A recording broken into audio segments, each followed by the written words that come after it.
I did watch. Did Walter poop? He pooped right before, because I was like, I'm not going to restrict you and like make you hold it till we get to this lady's yard, because I did sleep on it and thought, wow, Tasha, you were at a 10 for like maybe a 4. Mm-hmm. I was also PMSing really hard, and I'm like just getting my period. So like, again, not the day, but like, yeah, I'm still going to walk by her house, and if he takes a shit in her yard, he takes a shit in her yard. Right. But he did it in the corner, and I like flamboyantly have been taking out my poop bags now. Just like... Yeah. And I was like, I am going to start recording if I'm ever by her house, though, because I could see her, like, with how insane this response was to me. I could see her lying and saying I didn't pick up after my dog. So it's like, right. I want to document it. Yeah. Because I'm just like sitting there practicing in my head. I'm like, if that bitch is outside, I'm going to be like, hey, guess what? I did call the city, and my dog is allowed to shit on your living room floor. Anyway, if you want to hear me going off like a fucking psycho, check out our October friendship boat on Patreon. That was great. Yeah, we rarely get Tasha stories, so it was good. I was unhinged, and that's fine. And that happens because we're all humans with a range of emotions. And I'm protective of those that I love, and that includes my fucking dog. Mm-hmm. All right, guys. Welcome to SVU Pod Especially Heinous. I'm Gabe. I'm Tasha. Oh, you're wearing the tattoo shop shirt. I am. Wayward Tattoo right here in Madison. What? We're on season 4, episode 23, Grief. Yeah, we are. This was a good episode. It was a great episode. My chaser is... Yeah. Okay. If I tell you about the chaser and you're like, I can't believe I didn't know about that, I'm going to slam this laptop shut and I'm going to block your phone number. I can't imagine you don't know about this. It's insane. Okay. Well, it's like very famous, but also like I would never do that. I know. Opening scene. We're at a busy nightclub. There's a super stressed out server named Kimmy. Mm-hmm. She's getting shit from all these customers for being slow, and like nobody's taking their orders. She can't find her coworker Vanessa. She's supposed to be helping her. Another coworker said Vanessa was at the bar talking to a real hottie, and Kimmy is pissed. Because she's in the fucking weeds. And the woman that grabbed her, that was like, hey, can you take our order? We've been waiting forever. And I get it. But when you see a server who's obviously like sweating and going to be having a nightmare about somebody's ranch later that night, like just please.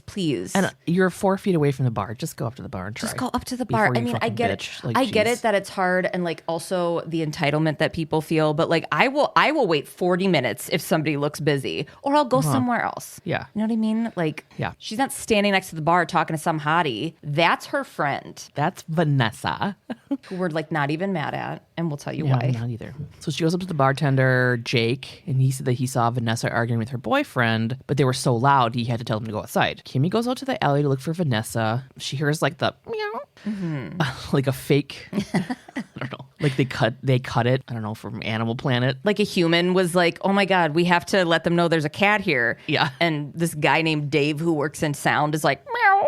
And they're like, awesome, Dave, great job. You're not getting paid. Get back to work. He gets a credit on his IMDb. It was like Bloody Cat SVU 2005 or whatever. So a fucking cat comes around. He's covered in blood. Oh my God. And the cat's being played by that cute little King Charles Cavalier, but he's wearing Halloween cat ears. You're right. It's actually a golden retriever in a cat suit. In a Catwoman cat suit. So it's like... And the one from the 90s where it's all ripped and Michelle Pfeiffer one. He's like, meow. Meow, daddy. Meow.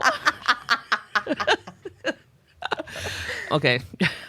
So underneath the suit, this dog is covered in Vaseline. Toots is peeking around the corner in his gimp suit.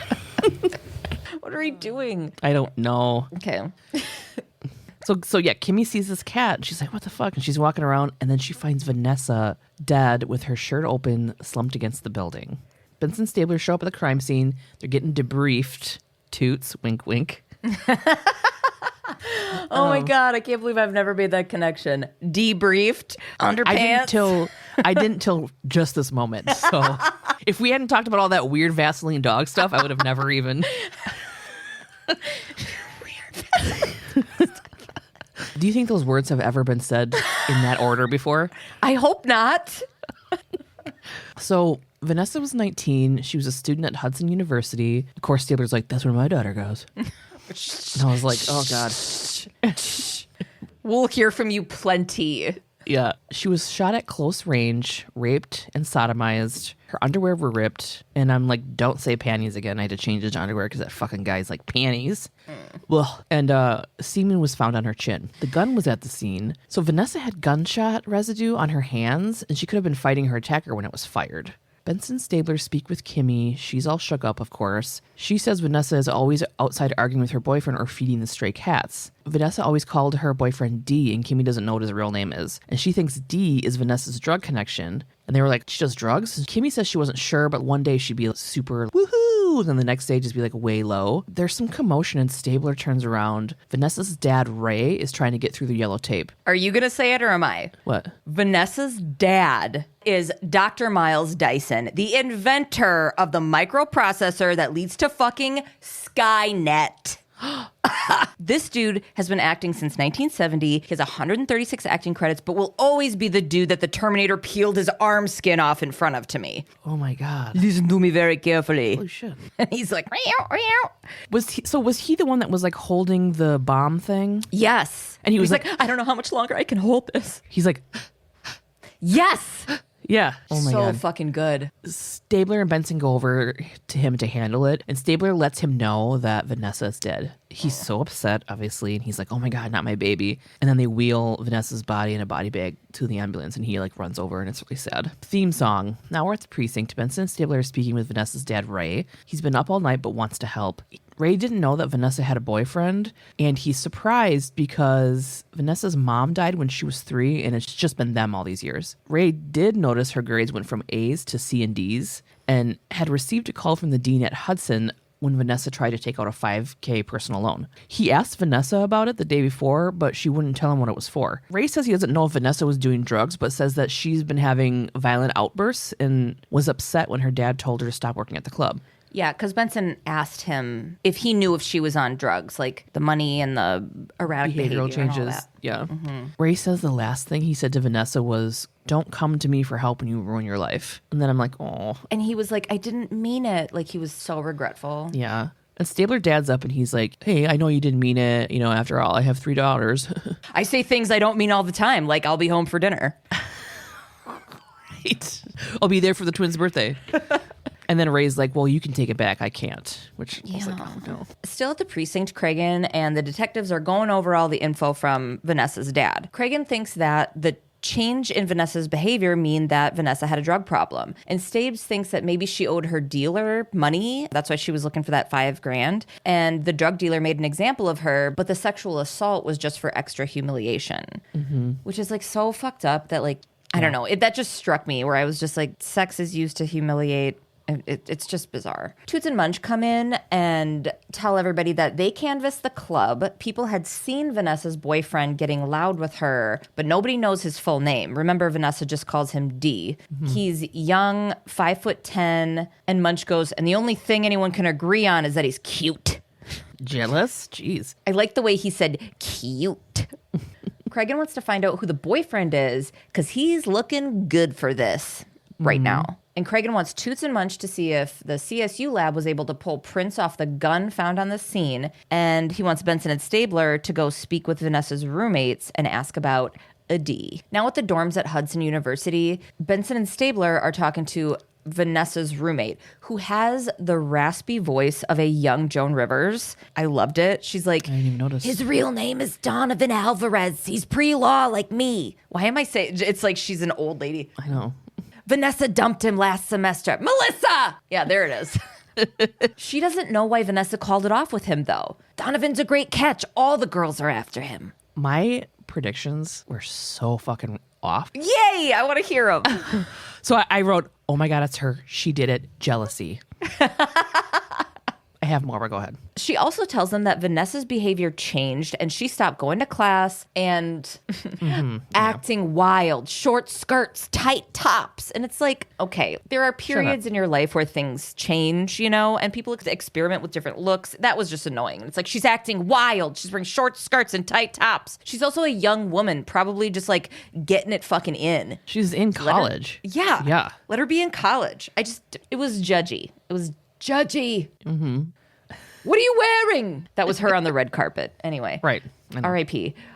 She says that the outfits and everything didn't bother her boyfriend Donovan, though. He liked her free spirit, but then she dumped him. The roommate says that they can find Donovan in the park playing speed chess. So Benny and Stabes head over to the park to find Donovan playing chess with an older man, obviously wearing a Newsies cap. Stabler Jimmy Fallon moves this old dude to sit down with Donovan. I know. He's like, here's my badge. Get out. Dude, chill out. He's just like an old man playing at the park, kicking a ball around with his friend D.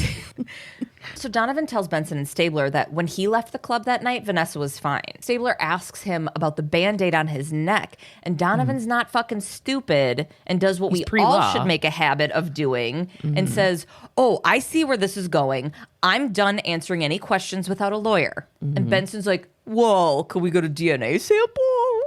He's like, I'm not going to give you a sample so you can frame me with my own cells. And Stabler goes, well, why would we do that? And D correctly says, I don't know. Why would you stick a plunger up Abner Louima's ass? And I was like, oh my God, you just did that chaser. Literally did. Also, Stabler's silent in this moment because he shut him the fuck up. And yeah, our Abner Louima case was on episode 92, if anybody wants to go back and check it out. Very fucked up. And he's spot on for mentioning that. Because it's like, yeah, I can't trust you. Also, like Gabe said, he's pre-law, so he knows enough. Right. He tells them if they want anything from him, they need to come back with a fucking warrant. And then he gets like young guy cocky and goes, I believe that's check and mate.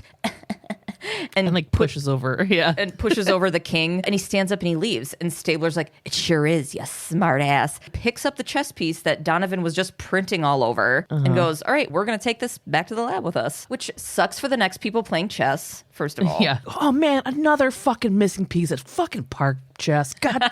Fucking park chess. Also, I'm like, why is he a smart ass? Because he was exercising his rights and it made your job frustrating? Yeah. I wrote, Stabler takes the chess piece Donovan used to make his sick ass burn and says, sure is smart ass. Now we're with Coroner Warner. Stabler brings in the chess piece. She's going to try and get prints off Vanessa's body to see if they match Donovan's. Coroner Warner has a shit ton of stuff to work with. Vanessa's body had signs of vaginal trauma. Fluids from the perp were found, along with skin cells from underneath her acrylic nails. The cat from the crime scene is there.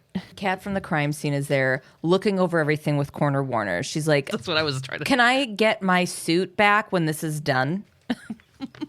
If you don't dry clean this before it's returned to me, I'm writing a letter. There was also blood under the cat's claws that matched the perp. They need Donovan's DNA. Coroner Warner is sending the prints to ballistics to compare with the gun at the scene. In the ballistics lab, Munch and Toots go over the leads from the gun. Vanessa's prints are on the barrel of the gun. The wood handle is too textured to get prints, which is super weird to me because they've gotten prints off of like popcorn ceiling shit with the fucking trampoline. There's also some greasy ass shit on the gun that she's got to test. She did look up to see if the gun is registered. It is to Marvin Kligman on Park Avenue. Now we're at the Kligman residence. Toots and Munch are speaking with Marvin's wife. She tells him that Marvin is dead and he was in the diamond trade, which is dangerous, so that's why he had a gun. And Munch is like, oh, he was he? John DeMunch sends his deepest condolences. Call back. Mrs. Kligman says the gun is safe in her lockbox. They ask her if they can see it. Lockbox? Season 1 callback. Which one is that? Lockbox. Remember when... Oh my God. I completely forgot about that. The realtor and that guy was just like, lockbox.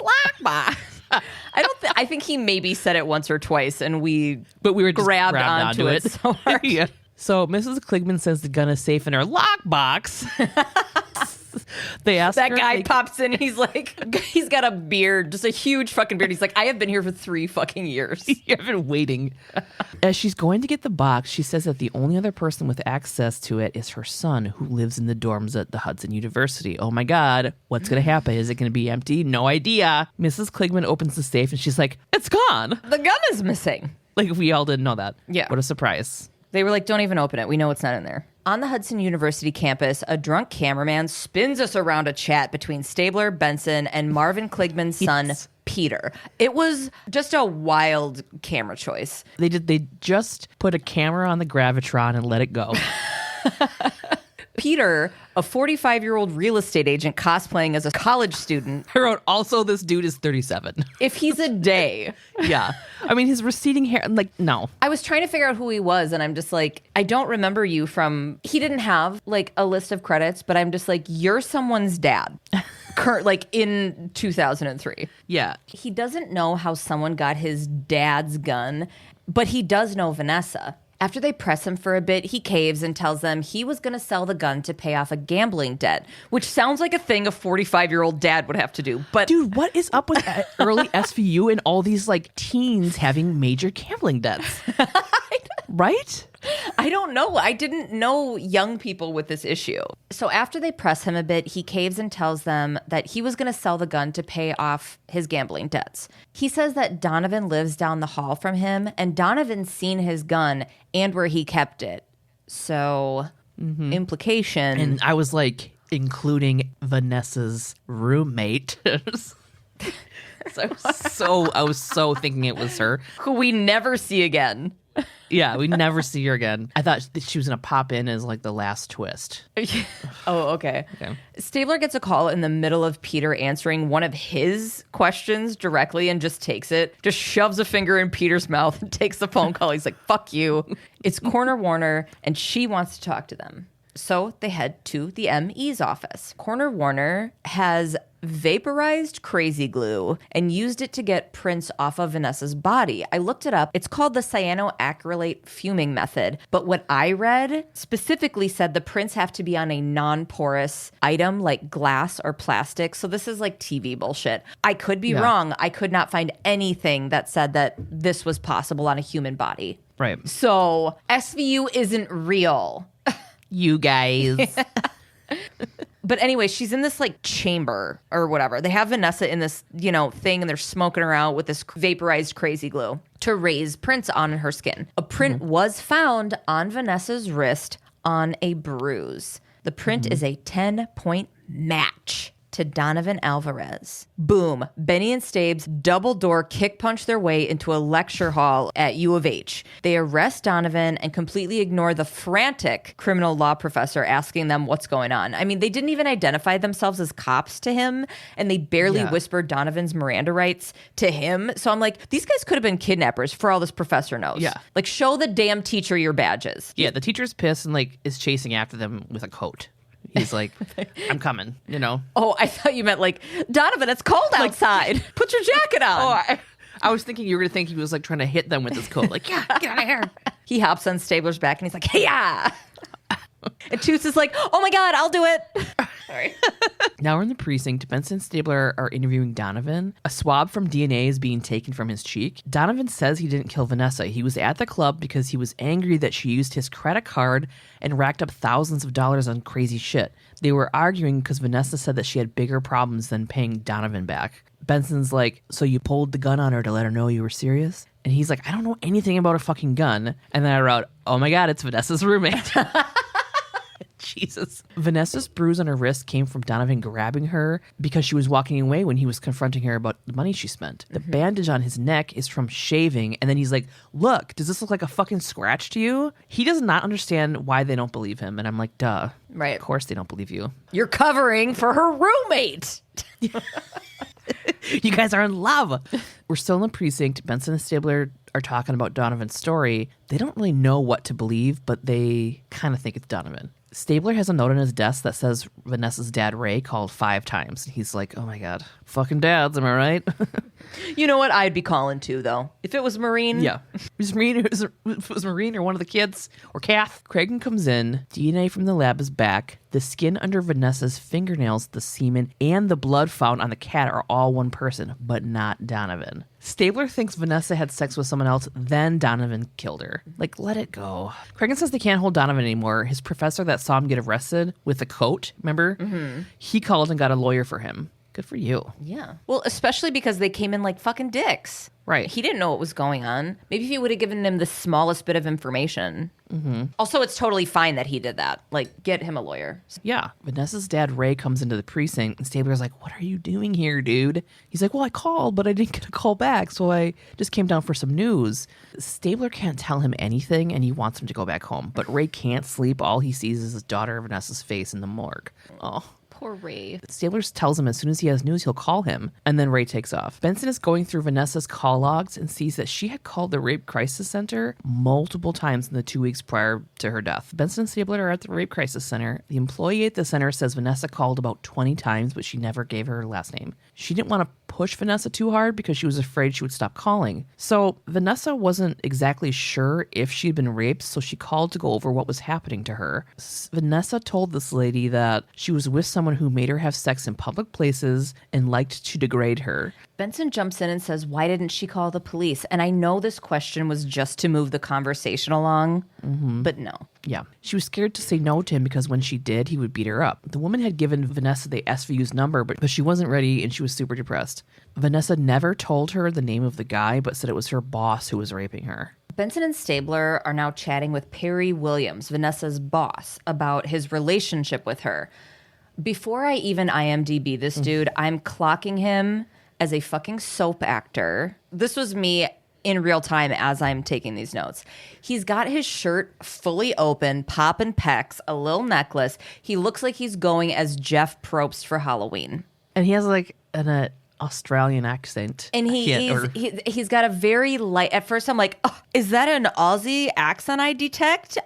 Thinking I really spotted it, but it was pretty obvious after a while. But it's pretty it's light. It's not real, is it? I don't know. I didn't look into that because I kept diving in too deep this episode, and I'm like, stay on task, Tasha. But post my IMDb dive, fucking 17 episodes of The Young and the Restless and 212 episodes of As the World Turns. Kobe, I did it.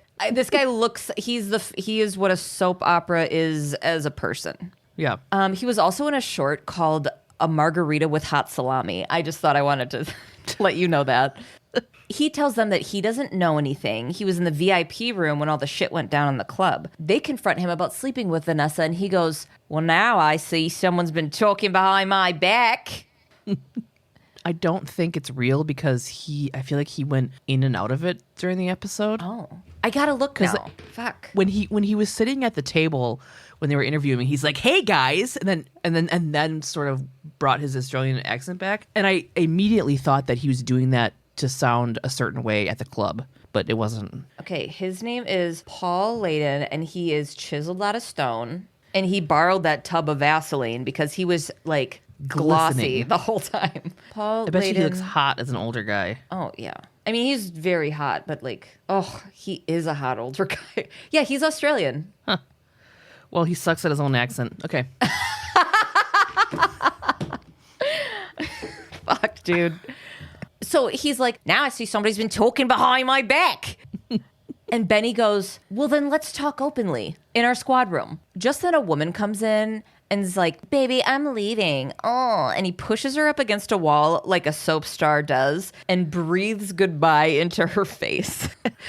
Awkward in front of other people. Yeah, she's like, I hope you call me. And he's like, you know I will. You know I will. Would you, I'm sorry, if the guy that you boned is talking to two detectives and you had to leave, wouldn't you just kind of leave? Wouldn't you just be like, hey, hold on, everybody. Hon, I'm going to take off. Like, you know what I mean? Yeah. You'd be like, I'm just going to get out of here. The audacity. But also, she was also hot. So, like, that's a thing that hot people are just like, oh, I have something to say. So anyway, Benny's like, come down to the precinct, dude. We want to talk to you. You're not under arrest, though. And he's like, all right, I will, but I'm bringing a lawyer. Cool. At the precinct, they've moved this whole conversation to a conference room, but they have now added Perry's lawyer. Oh, hello, Agent Dwight Harris from 24 episodes of The Sopranos. Also, he played Bob in the critically shit on Hannah Has a Hoe phase. Never seen it. I haven't either. This is his third appearance on SVU, also, this lawyer. Anyway, Perry's dressed like if David Copperfield was a vampire.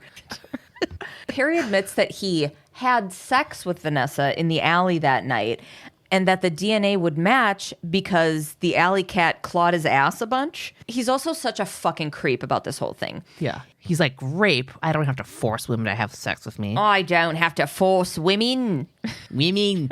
And right. And also that's not what rape is about. But like they didn't even cover that. They're like, sure. This guy like buys button-ups and then as soon as he gets home, takes all the buttons off. So he has to not ever button his shirt up. I say later that his limit of buttoning his shirt is 4 buttons. I said something about his.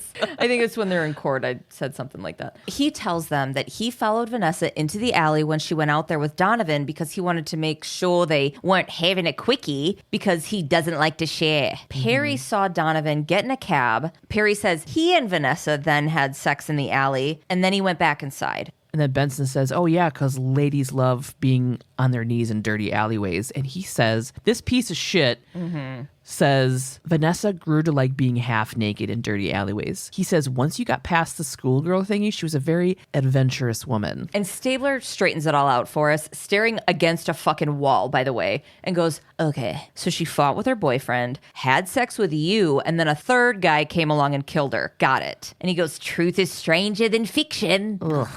It was so gross. And then he's such a creep about this whole thing. Yeah, and it reminded me of, remember a couple episodes ago when he like brought this like 14-year-old to Prague and said she was an adventurous woman and we were like, fuck you, she's 14. Yeah. Remember? Yeah. Ugh. Benny and Stabler let Perry know that they know about him abusing Vanessa and that they have fucking witnesses.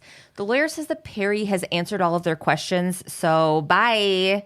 Hold on. So, hold on. Perry saw Donovan get in the cab. Perry says Vanessa and him had sex, and then he went back inside. And then I wrote, oh my God, her roommate had been following Dee because she was in love with him and was so mad at Vanessa for cheating on him because he's such a good guy. Okay. So off. Like, I can't when believe do you how give off it up? When do you give it up? It's like I don't. Fucking Toyota. Oh my God, she never came back. Yeah, it was pretty much when there was like 3 minutes left and they were like, the jury stood up. I'm like, it's over. You thought she was gonna tuck and roll out of a Toyota pickup truck? I don't know. I thought, I did it. As Perry and his lawyer are leaving, Benny and Stabes are walking them out. Vanessa's dad is walking into the precinct, Ray. So then there's like this exchange where he's like, oh, sorry about your daughter, or whatever. This is sorry about your daughter. I thought I was doing really great, and it's not. I'm gonna go back and edit and be like, wow, Tasha, you were really off. Perry's such a fuck in this. Like, why really even say anything to his dad? Like, he's like, hey, are you the dad? I'm her boss. Yeah. She was really sweet. And he was just chomping at the bit for the questions of like, wait a minute, how did you know my daughter? Wait, what are you doing here? Oh, I'm just answering a few questions. About my relationship with you, Dora. And Ray was kind of like, he did this quick math and goes to a 10, lunges at Perry, yelling, you raped and murdered my daughter. But before he can get to him, Stabler dad hugs him from behind. And he's like, let him go. He's not worth it. We're better than this. Dads. And he's like, yeah, dads. And fucking Perry's yelling back, I didn't have to rape her. Ugh. And I sure didn't kill her. So I'm gross. Like, fucking. So hot and so gross. Oh, dude. So Stabler and Ray go to talk upstairs. Stabler tells Ray, dude, it's been 3 days. I'm working my ass off to do my job and solve this. You gotta quit coming here. But Ray's just begging him for something. You know what I mean? Like, you're just sitting there twiddling your thumbs at home. His daughter's dead. Yeah, he's like, I don't give a shit about my job. I don't care. You're never going to make an arrest. Ugh, you know? And Stabler's cop defenses are down because, again, dad to dad, they're going to dad. So Stabler lets him know, which he shouldn't have, that they're looking into Perry for raping Vanessa. He doesn't say that Perry did it. He's saying we're looking into him. Yeah. But they can't hold him when they have nothing. Right. And Ray is like, he's like begging him, tell me something, you know? anything. Yeah. What's in your heart? Do you think it's him? And Stabler's just like, we may never know, Oh, God. And Stabes is frustrated. Oh my God, is it frustrating, Stabler, when someone doesn't understand your job and all the legal restrictions you had? Like, oh my God, where did that come from? And Cabot's at the bottom of the stairs and she's like, me, motherfucker. Right. Isn't it frustrating when somebody wants you to do something that you don't have power to do? Right. Anyway, Ray leaves. Yeah. He really wanted to know if Stabler thought that Perry raped Vanessa or not. Oh, and here's what I wrote. And I know he's going to take that as a yes and do some vigilante shit and kill Perry, even though it wasn't him. It was her roommate. I stand by it. That's what I wrote. Now we're at the precinct. It's at night. Stabler's sitting at his desk. Benson tells him to go home to Kath and the kids. There's nothing they can do tonight. Stabler's like, who? I don't even know who these people are. He's like, we got to get this bastard. And Benny says, there are plenty of bastards, dude. Why this one? And he says, you know why. Because he has daughters? Okay. Stabler goes to make a phone call and Benson leaves. Stabler tells the person on the other end of the phone to run the tests tonight. Now Stabler's at the ballistics lab. Tests ran on the greasy shit on the gun came back. Lanolin, talc, and tobacco. The lanolin and talc match Vanessa's skincare products. The tobacco matches the cigarette from her purse. So the conclusion is Vanessa was carrying the gun. Stabler thinks that Vanessa tried to defend herself, but the perp took the gun and shot her. Not quite. The gunpowder residue on Vanessa's hands don't match defensive patterns. The lab thinks Vanessa shot herself based on the way the prints are on the gun and the fucking powder got on her hands. Vanessa killed herself? In the precinct the next morning, the squad discusses the ballistic lab's findings. Stabler says that Vanessa being raped by Perry caused her to kill herself. Benson thinks that she brought the gun to shoot Perry but lost her nerve. She was raped again by Perry and Toots thinks it was the last straw and she killed herself. Everybody's got their own opinion about what's going on. Benson wants to see if Vanessa told someone in person other than on the phone with the Rape Crisis Center lady. But no one even seems to have known what was going on, except for her roommate.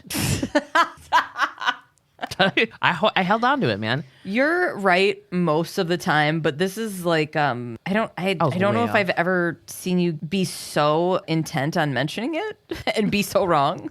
I gotta own up to shit, man. She's like studying for midterms and she's like, oh my God, what? Huang's beautiful ass pops out behind Toots and says, Vanessa's toxicology report shows that she had lithium in her system for bipolar disorder, which explains a lot about her mood changes suddenly. But the small amount in her blood means that she stopped taking her medicine he thinks about a week before. Stabler says, this is a woman who suffered in silence. Now I have to tell her dad his only daughter killed herself. Also, this is where I'm like, oh, cool, great. Now we're going to call her crazy. Mm-hmm. Now we're going to, you know what? It's fine. If you're new to the pod, I have bipolar and it's annoying when they talk about this shit when people don't know. People think you're just like fucking wilding out. Right. And even though I'm super open about it, like I still feel weird when I like say it for the first time or if people hear about it for the first time. Because people are like afraid of people that are dealing with mental illness. And it's like, relax. I can hurt you or steal from you. I'm medicated. No, I'm kidding. I've never hurt anybody. Okay. I'm going to fight that old lady though. No, I'm just kidding. Okay. So Benson and Stabler meet with Ray. Ray is upset at the news that Vanessa killed herself and refuses to believe that Vanessa had mental illness. Stabler tells him to check in with Coroner Warner so she can explain how the lab came to their conclusion. Because they're not going to convince him, you know? Yeah. He's like, thanks, I will. As Ray is processing this, he tells them that Vanessa never told him that she was seeing a psychiatrist. And Stabler thinks maybe she was ashamed because, quote, no daughter wants to disappoint her father. Okay. Mm-hmm. Whatever. I do fall into that category, but like, relax, Stabler. I love disappointing my father. I live to disappoint my father. It's like, sorry, you're going to love me no matter what. Your fault. You set this up, motherfucker. Ray doesn't think any of this has to do with her mental health. He blames Perry Williams. That's what I said. He blames Perry Williams, that maximum 3-button shirt wearing hack. He tells the detectives Perry fucking murdered her even if he didn't pull the trigger. Unfortunately, that's not something that's going to hold up in this case. Yeah. They're like, okay, yeah, Ray, we need to talk to her doctor. So Ray tells them that she'd been using the university health services and then politely asks them to fuck off because he needs to be alone to process all this shit. This doctor at Hudson University Health Services is Jonathan Silverman and Colin Hanks mashed together. Do you remember Jonathan Silverman? Yeah. He's really? No, I don't. Hold on. Never mind. There was a show that he was in. He was the main character called The Single Guy from the late 90s. And I don't know why I wasn't allowed to watch fucking Doogie Howser and shit. Well, I guess it was the late 90s. I was an older teenager. Yeah. Oh, I have in my notes. Remember the show The Single Guy from the late 90s? And then immediately after I said, well, I do. Because I assumed you were going to say no. I didn't know who he was, but I when I saw his face, I was like, oh yeah, duh, I know that guy. Anyway, this is the doctor. He tells them that with the prescription that he had given Vanessa and therapy, she had been making progress. And the last time he saw her, she wasn't suicidal. Vanessa had mentioned Perry to him in sessions. This doctor's like, yeah, this Perry guy, he was making her drink and stop taking her meds. And the detectives are like, oh my God, why do you think? And he's like, well, it's kind of a leap for a mental health doctor to speculate, and most good ones wouldn't do this. But I think that he was trying to control and abuse her, and he liked crazy girls. Yeah, and he liked being with an unstable party girl. You've never met this guy. And I'm not saying that you're wrong. I'm just saying that it's just I've talked to enough mental health professionals, good ones and not great ones. It's just it's a show. The doctor tells them that Vanessa was also keeping a therapy journal. But where is it? At the precinct, Benson and Staves have Vanessa's journal. I have this in my notes, okay? This is my official on-record statement telling you, Gabe, that when I, Tasha, die, I need you to suck up your fucking grief, go to my house, and remove anything you know that I would want gone. I'm not sure what that means right now because I don't keep a journal or anything, but go through my phone, take my computer. What are on your computer? I don't know right now. I don't know, but something embarrassing, I'm sure. I don't know. Just protect me. Okay, I'll protect you. Okay. Keep it secret. Keep it safe. Keep it safe. That's all I should have said, and you would have understood it. Yeah. Also, I hate a lot of this questioning. He literally asks this guy, why did Vanessa keep going back to him? Because that's how fucking abuse works. Right. Why do you even ask that? Right. Vanessa's roommate hid the journal from Vanessa's dad for obvious reasons that we'll get into in a second. I wonder why. There's a lot of information. Well, we'll get into it right now. I wonder why. For obvious reasons. Roommate. For obvious reasons, there's a lot of information about graphic sex stuff that Perry did to Vanessa, and she writes it in a way that implies she was not into it. Doesn't imply it. She literally says, not here for this. Cabot argues that Perry would need to confess, but he'll argue that it wasn't rape, just rough consensual sex. Cabot says that she can probably get what Vanessa told her therapist in based on the outcry exception to the hearsay rule, which we've talked about in the past. Okay. Benson reads Cabot an entry in the journal that outlines Vanessa's abuse. Quote, I'm still bleeding from last night. I should go to the hospital, but I'm too embarrassed to tell anyone. When I said I couldn't have sex tonight, he punched me so hard I couldn't breathe. Who is going to read that and think that that is rough consensual sex? Right. It's just nuts. Cabot agrees to go after Perry for the rape and tells them to advise Ray to file a civil suit against Perry to clean him out. Benny and Staves now are walking and talking out of the precinct when Coroner Warner pops up hey guys, so I kind of fucked up. Ray had, like Stabler had told him to, gone in to talk to Coroner Warner to get clarity on how Vanessa died and why she ruled it a suicide. As she was walking him through everything, she had mentioned the oral sodomy because she thought he knew the details of her death. Staves had not shared that with him. Dad's protecting dads. And Ray got really fucking upset. Coroner Warner's telling Staves that as Ray left, he was mumbling something about a club. And Stabler's like, oh shit, gets all worried. Yeah, the music gets all wild. And he takes off. Benson and Stabler show up. They're in the alley behind the club where Vanessa worked at. CSU is there. Perry slumped up against the wall in the back alley behind the club. He was shot. Benson asks where Ray is, but the responding officer says that there was no one else on scene when they arrived. Stabler's like, we fucking had Perry, dude. And Benson's like, fucking snap out of it. Ray still got the gun. Let's fucking go. They gotta find him. So they go to Ray's house. Oh my God. You had just said the music. The music this episode is brought to us by the 90s band Prodigy. Oh my God, yes. Benson and Stabler fucking squeal up to Ray's house in their car. Other officers come outside, and one of them tells Benson and Stabler that they sweep the house and they don't find Ray. Fucking Farva, this guy. Oh my God, I just fucking... I wasn't even there. Oh my God, hold on. Holy shit, yeah. The cop takes a call over the radio and tells Stabler that there's a dude in Central Park with a gun to his head matching Ray's description. I'm like, okay, this cop was very helpful, by the way. Right. Also, he reminded me of Officer Farva from Super Troopers. Yes. You want cream? No cream? Okay. Okay.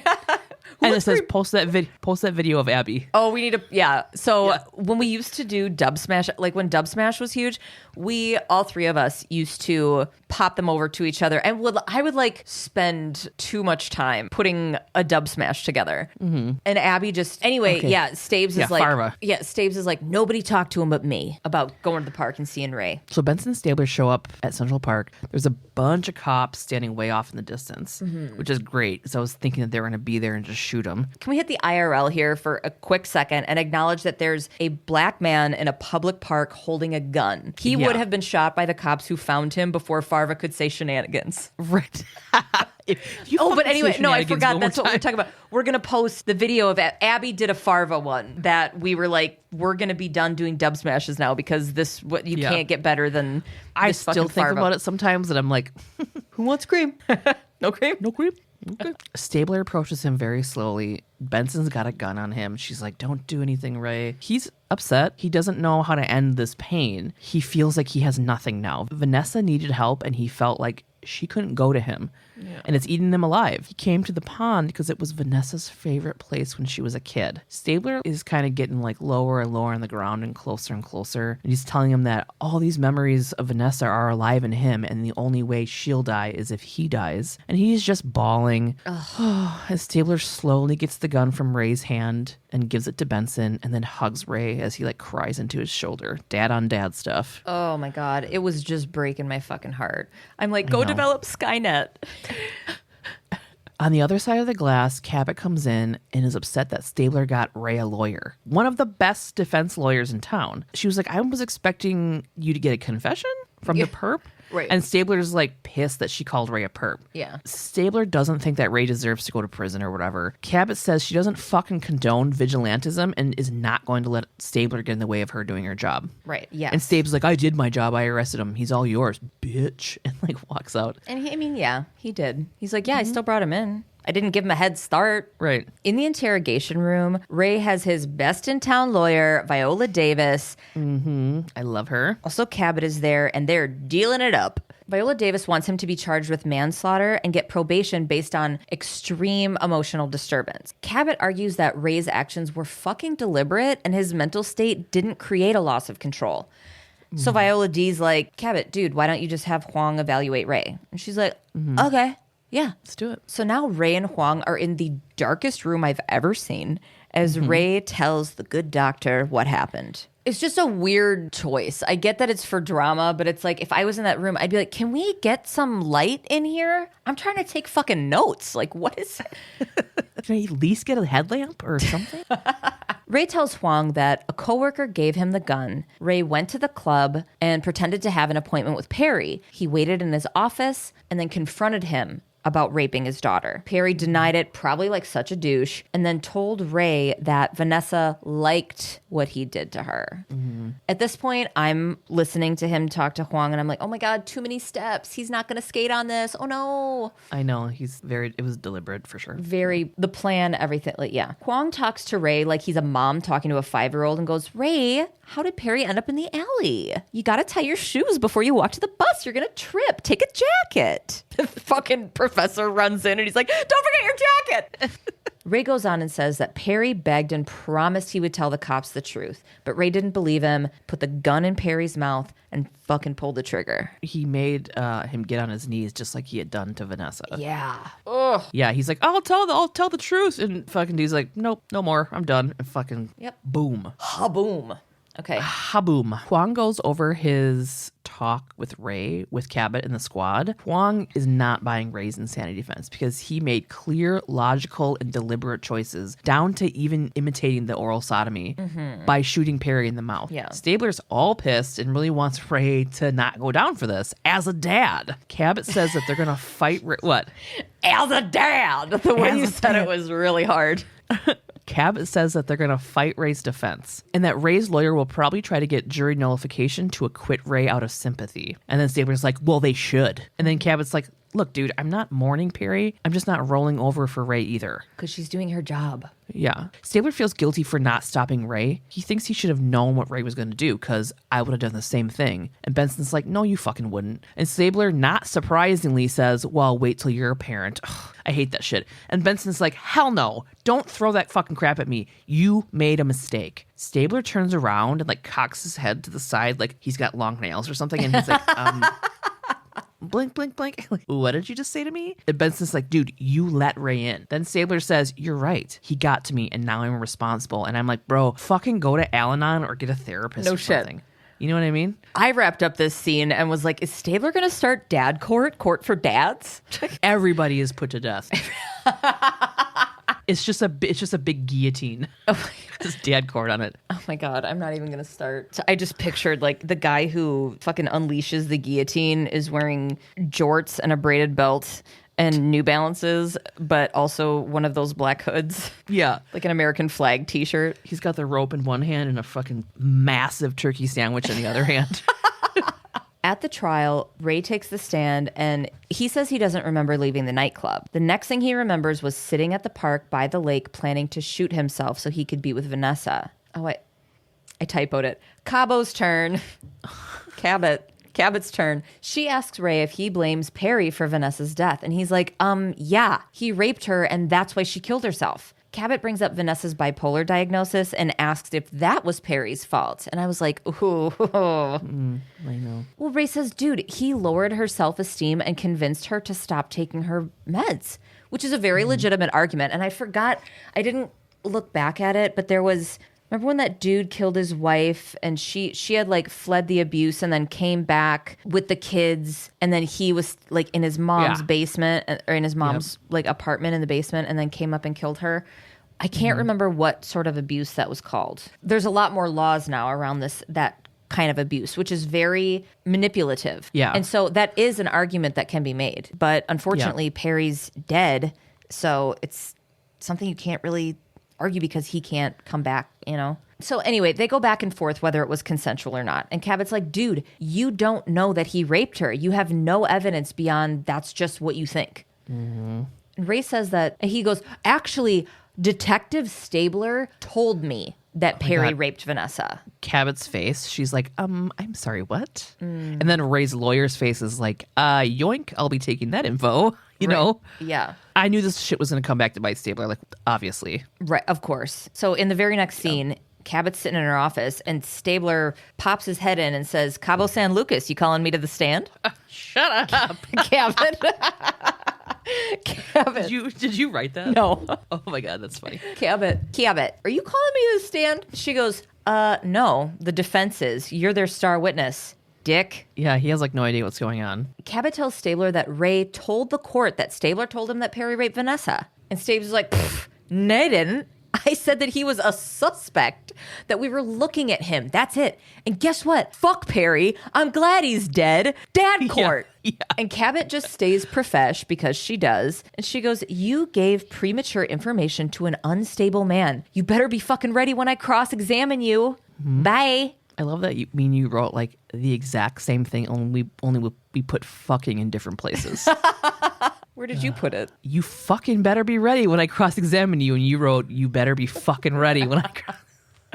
Now we're back in the fucking courtroom. Ray's lawyer questions Stabler. Stabler doesn't remember the conversation word for word when he told Ray they were looking at Perry for rape. And when he said, we're going to, quote, get that guy, he meant the killer, not specifically Perry. Yeah. He said, we're going to get the guy. Mm-hmm. Ray's lawyer is asking if at the time he made it seem like they couldn't ever arrest Perry when he spoke with Ray. And he's like, no, dude, what the fuck? Now it's Cabot's turn. Cabot asks about the statement he made to Ray. She's basically saying that Stabler gave Ray his opinion, but had no evidence for anything. It's weird to see them like toe-to-toe in court. Mm-hmm. Stabler's like, there was fucking Perry's DNA on Vanessa's body. And Cabot's like, yeah, that only means that sex took place. Like, what else do you have? She asks him why he would give Ray his opinion. And Stabler says because he needed something to hold on to. Stabler admits that the sympathy for Ray made him tell him about the case and make the statement about arresting Perry. Mm-hmm. When Cabot asks Stabler if he condoned Ray murdering Perry, he takes this long time looking around in and she's like, detective? And he's like, no, it was wrong. But he was lying. Well, and you know? I thought that he would say, as a cop, as a detective, no, not cool. But as a dad, yeah. Yeah, he said it with his eyes. He did, yeah. I mean, he looked at Ray like, oh, he didn't want to say it. He's pumped that Perry was killed. Right. And Cabot ends the scene with, an eye for an eye leaves the whole world blind. She's It's a Gandhi quote, quoting right? Gandhi, yeah. Yeah. But they don't reference Gandhi. She just says it like fucking slam dunk, dude. Yeah, the camera's up in her face. Like, all of America was like... Right. You know? It was like, that was profound when Gandhi said it. Now it's like, shut up. shut up. Tape it inside your locker. Yeah. Get it tattooed on your fucking whatever. So the Oh jury my God, verdict comes... get the fucking, what is it? The scales lady blindfolded and then a ribbon of an eye for an eye. Stabler's like, I'm glad Perry's dead. Okay? The jury comes back. He is found guilty of murder in the second degree. Stabler goes up to Ray as he is cuffed and taken to the court, and he's like, dude, I'm sorry. But Ray's like, I'm not. Which was awesome. Yeah. I'd do it again. And that's it. Toyota, man. Toyota. This episode doesn't have a particular case attached to it, but because of the dad stuff throughout the whole thing and the vigilantism and whatever, one case in particular popped into my head that I couldn't get out. And I'm actually surprised they didn't mention it during the episode, just because there's a lot of alignment there. But there is a Law & Order regular episode based on this case. I'm going to tell you about Gary Plauché. Just the smallest amount of background. Gary was born Leon Gary Plauché on November 10th, 1945, and raised in Baton Rouge, Louisiana. As an adult, he and his wife, June, had 4 kids: Leon Gary Jr., Joseph, whom they called Jody, Jeffrey, and Sissy. When the kids were fairly young, Gary and June divorced, but Gary maintained a tight relationship with his kids. Every Saturday night, they would get together with family and play board games, followed the next day by a big family dinner at Gary's mom's house, the kids' grandma. So he had a great relationship with his kids, Sure. right? So 2 of the boys, including Jody and one of the neighborhood friends, went to some karate classes at the local studio. They liked it so much they ended up joining what's called a fighting team and began traveling to tournaments and practicing multiple times a week. They were coached by 24-year-old Jeff Doucette. The kids at the karate studio loved Jeff. He was very involved with all of them. He'd take kids to the movies or skating outside of class. He was super well liked. Jeff became an important figure in Jody's life, which then extended into getting close with the whole Plauché family. In an interview that I have attached in the show notes, Jody tells the story of how Jeff became so close with the family. Gary, Jody's dad, remember, had invited Jeff over for family dinner after practice one Saturday night. Once dinner was over, Gary and Jody drove Jeff home. He was staying at the karate studio, so they actually just drove him back there. He lived there alone. Jeff had relocated from Port Arthur, Texas at one point, so he had no real friends or family in the area at all. After they dropped him off and went back home, Gary's sitting in the car with Jody and just starts crying. And Jody's like, Dad, what's up? Are you okay? And Gary's like, oh, that poor guy. He has no one. He's all alone. And just gushing this fatherly empathy.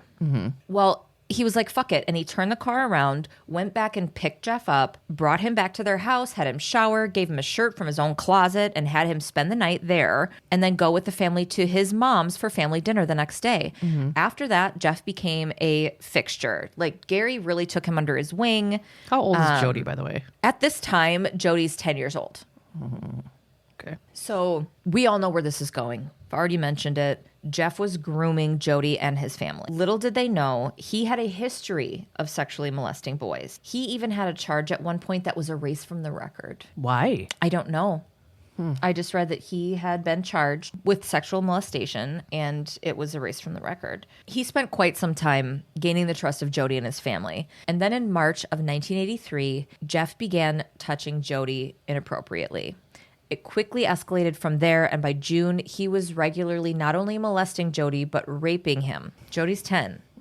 Almost every day, sometimes twice a day. Jesus fucking Christ. And Jody kept quiet. He didn't understand what was going on because he really liked Jeff and he didn't want to upset his parents or get Jeff in trouble, but he knew that he wanted it to stop. This really breaks my heart for so many reasons, but in an interview that I listened to, Jody talked about his mom actually having a conversation with him and his siblings about coming to her or their dad if someone ever did anything like that to them. Like the conversation that we all need to have with our kids. And Jody actually recounted the first time that Jeff had touched him and how it popped into his mind, oh shit, Jeff is one of these people that my mom was talking about. But still didn't say anything because he felt like he couldn't. He just couldn't. Yeah. Like he had the support and the resources to be protected. And I'm just like screaming and pulling my hair out going like, what more can we do? His mom tried. Yeah. I mean, so what? I know. Those molesters are so fucking good at what they do. You know what I mean? Like the grooming stuff and like you know what I mean? Not that, but like it's just getting people to trust them. Yeah. You know what? I'm not going to leave my kid with you unless you absolutely don't want to hang out with them. You have to be so indifferent about acknowledging my kids at all. If you even say hi to them, I'm like, stop it.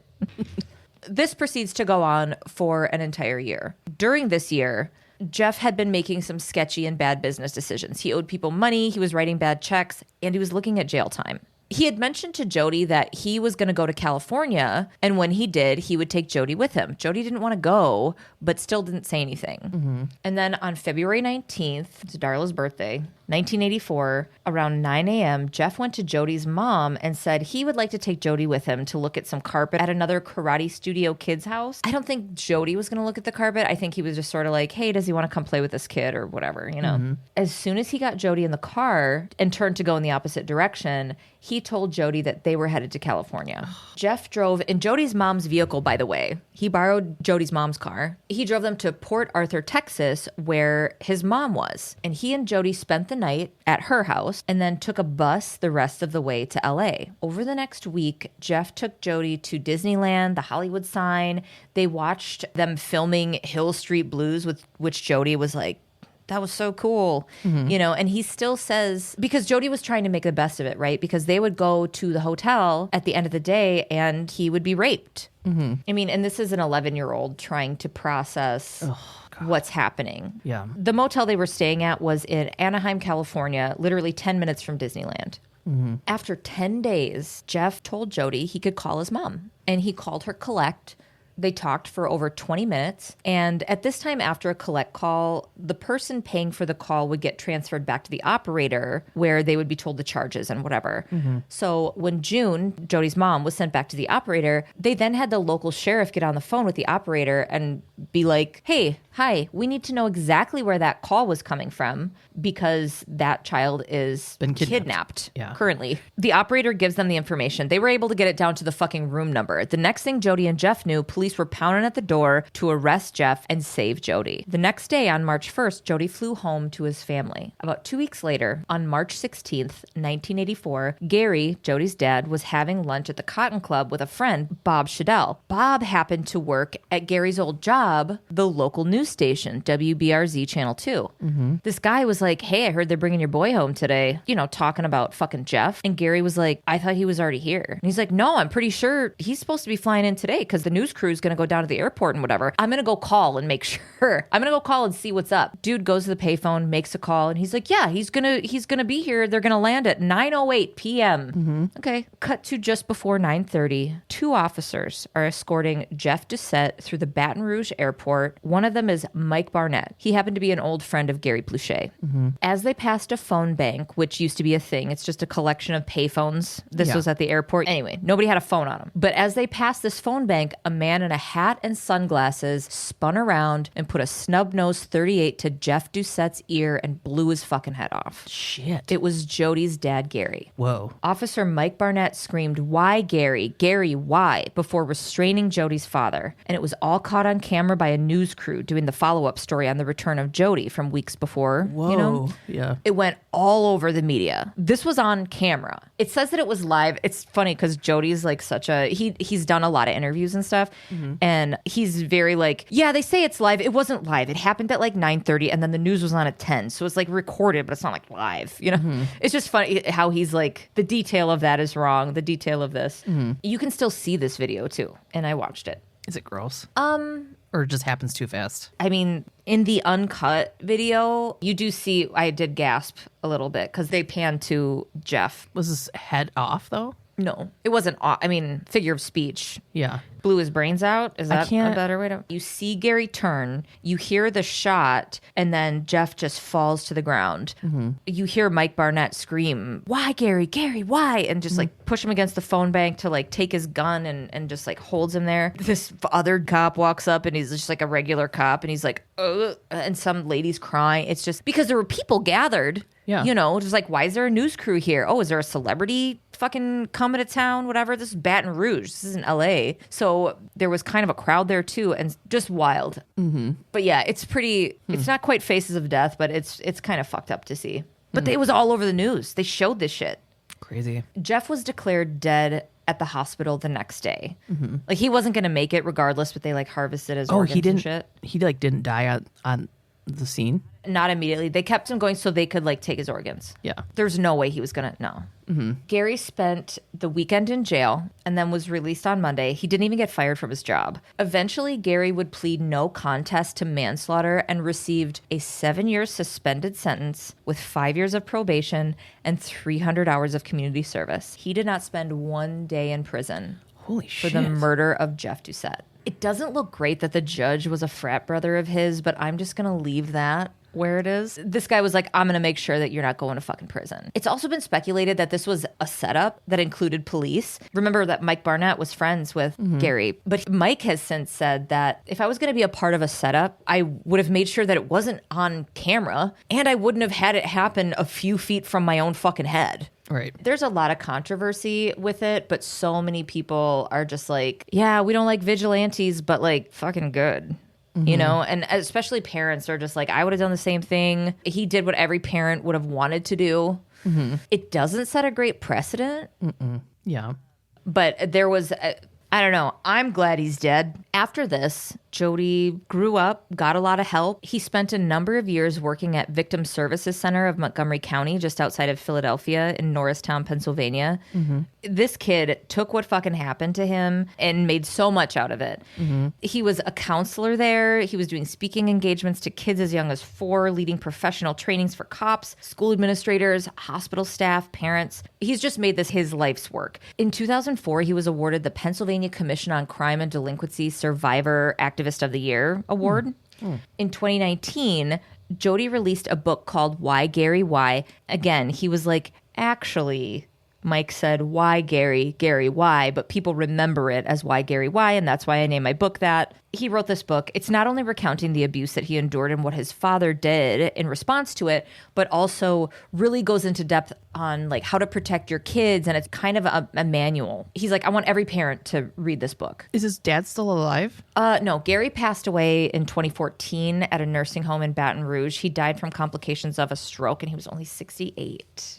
So none of the other siblings got molested or anything? No, Jody was one of many kids at the karate place that were abused by Jeff Doucette, but he was his favorite at the time. And when Jeff was arrested and was coming back, he had admitted to the police, like on the plane or whatever, he had admitted that he had been abusing Jody and many other kids, so many that he couldn't even tell them how many in his life he had abused. Jeez. I know you don't want me to say this, but I have not heard of that. I haven't. Yeah. I didn't know about it. I don't know how. That's crazy. When this episode was happening, like I could see Gary's face. He was wearing a white baseball hat and like aviators. He had a beard. What's his name? Gary Plazzetti? No, Gary Pluchet. Fuck. It's crazy. But yeah, what parent doesn't want to fucking kill the man who raped their kid for over a year? I know. Yeah. Well, fuck. Toyota man. Toyota man. Toyota man. Strongest man. So yeah, next week we got season 4, episode 24, Perfect. Cops are like running through an alley after an armed robber and find a murdered 14-year-old, and it leads the cops to a physician who specializes in reproduction therapy. What? For a 14-year-old? Why? Because it's SVU, baby. We'll find out next week. That's for you, baby. Rate and review us. Email us at svupod@gmail.com. We are currently collecting ghost stories for our live show on October 28th. We'll be doing a little spooky Patreon episode, but if you are able to make it in person, we'll be at Forward Craft and Coffee, 7 p.m. Yep. Madison. If you're local and have a great ghost story, email us, and you can, if you feel like it, you can come and say it on the microphone. Yeah, come and tell us your story in person. Yeah. If you live in Australia and you want to come and tell your story, let us know and we'll have space for you. We love when you guys send us stuff. P.O. Box 176, DeForest, Wisconsin, 53532. And check out our Instagram at SVUPod and join the Facebook group SVU Pod Elite Squad. I fucking love it so much. Also, hashtag littlebitloud for all your indie pod needs. And if you have a small pod, hashtag that in your shit so other people can find you. Yeah. And join the Patreon. Please join it. Yeah. For every patron that joins, we're donating $1 to a different charity every month. So if you have any that you would like to donate to, just email us and let us know about it. And maybe it'll be the charity of the month one month. Yeah, we'll be keeping it in the Spuniverse. Oh my God. Hudson Spuniversity? Duh. Duh. Yeah. Sorry, I got sidetracked. So just if you have a great fucking charity, we want to hear about it. We want to check it out. And it might be able to be a charity of the month. First of every month, however many patrons are in our fucking roster, that's the dollar amount that we'll be sending. Yeah. And that's it. And we love you and goodbye. Love you. Bye. Love you. Bye. What the fuck was he doing on that? He should be living on 15 pillows because he's so great. Or whatever. 15 pillows. That's Gabe's like peak of success. I only got 14, but I'm gonna get 15. This guy's at 15 pillows. You can't get any higher. My mom's great, but like to me, in my mind, she's like 11 pillows max. You know, she's a human being. I only hang out with 15. I'm a Wisconsin 14 pillow, but like I'm an LA 3 pillow. So. Just not there. Oh, shit. That's why I'll never leave. He has this little like... That was not a horse. There we go. I did it. You're like, here, I'm going to do an impression of a horse. To our Elite Squad patrons, Haley K, Sonia W, Sky K, Marissa M, Elkie H, Annie G, Mary D, Andrew, Rebecca D, Miranda B, Shelby W, Lex, Emily T, Kayla W, Mallory G, Bonita R, Marin, Vanessa, Amy P, Jess M, Summer M, Melanie G, Courtney W, Ursula S, Emily A, Kate H, Uyanga, Nicole R, Julia P, Sapphire. Kayla? You giggle every fucking time. Do I really? Yeah, every time you go, Sapphire. Kayla, Allison B, Catherine M, Kate P, Jessica S, Nicole M, Acacia V, Danielle W, Kelsey D, Jana M, Joshua H, Tammy J, Bear, Crystal, Lucy M, Trisha S, Sam D, Laura D, Laura I, Sarah, Emily A, Angela D, Mac Attack, Casey W. I knew you were going to say it, so I'm just going to leave it open for it. I don't know why I do that. Casey W, Abby W, Alexis J, Lauren T, Cassandra S, Kaylin B, Camilla Z, Nisha G, Maggie D, and Kay Allen. We love you. And appreciate you. Thanks so much, you guys.